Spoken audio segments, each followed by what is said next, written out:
Jim Tucker has a question about democracies. He says, I recently read an article comparing Ukraine with the errors that democracies made in the mid 1930s. The article maintains that parallel between the Ukrainian efforts to stand up to Russia in the Rhineland in 1936 and Czechoslovakia in 1938.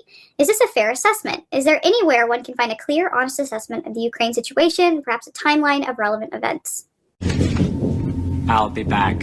That's right, gang. He's back. It is time to show our support and celebrate the great return by clicking on that link below and getting your very own Trumpinator 2024 bobblehead in preparation for Donald Trump's glorious reascendance to the United States presidency. This collectible bobblehead from Proud Patriots is made with the highest quality material and really is a must-have for any Trump fan who wants to send some energy towards what's shaping up to be the single most glorious political comeback ever. Now, don't wait. There's just a limited number of these collectibles. You don't want to be caught paying way more later on eBay from someone who bought one right now. So whatever you do, don't wait. Click on that link below and show your support for Trump 2024 today.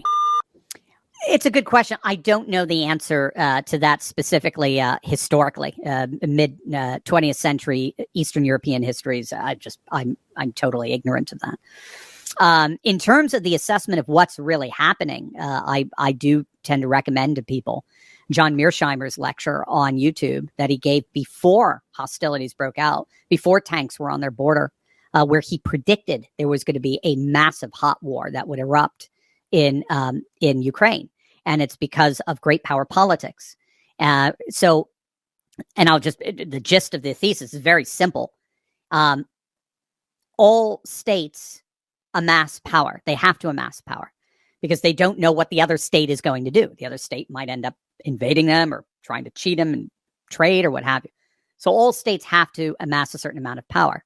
And then eventually what happens is that as they're amassing amount of power, there's going to be one state that rises up and becomes a great power.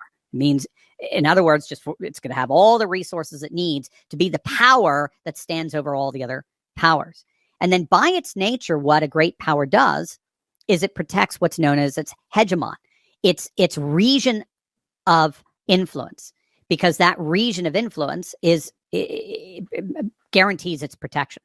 So, and then generally you have states that are going to enter into, different kind of treaties and alliances with this great power, and this great power will never, ever, ever tolerate a competitor within its sphere, within its region, because that throws the whole thing out of whack. So just think of what John F. Kennedy did with Khrushchev back in the Bay of Pigs and Cuban Missile Crisis. He will not allow Soviet missiles in our sphere, great power, hegemonic sphere of influence. That's just the nature of international relations.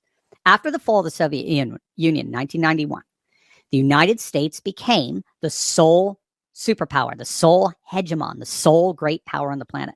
China was still relatively developing, still relatively poor. Russia was completely dismembered. Middle East, Africa, Europe, there was no other world power that can even come close to the United States. We, our neocon, neoliberal establishment, use that as an opportunity to begin to reconfigure all the rules, all of the international institutions, IMF, WTO, World Bank, and all that, all in such a way that guarantees American hegemony over the planet, basically. So that's what a rules-based order is a international order that it siphons through these institutions that give us the rules by which an order emerges, WTO, IMF, and the World Bank, and the like. What Mearsheimer argued is that in that process, what we were doing is we were using NATO as a way of sort of isolating Russia, because we noticed that Russia wasn't playing by those rules. Russia was, particularly under Putin and starting around 2000, Russia wasn't joining up with the program. And so what we did with Hungary, and if I recall the Czech Republic, Clinton did in 1998, brought them into NATO. We started to do with all the nations, Poland, all the Eastern European nations, all the former Warsaw Pact nations. All those nations started coming into NATO. The problem is that as that was happening, Russia was rising and returning to its position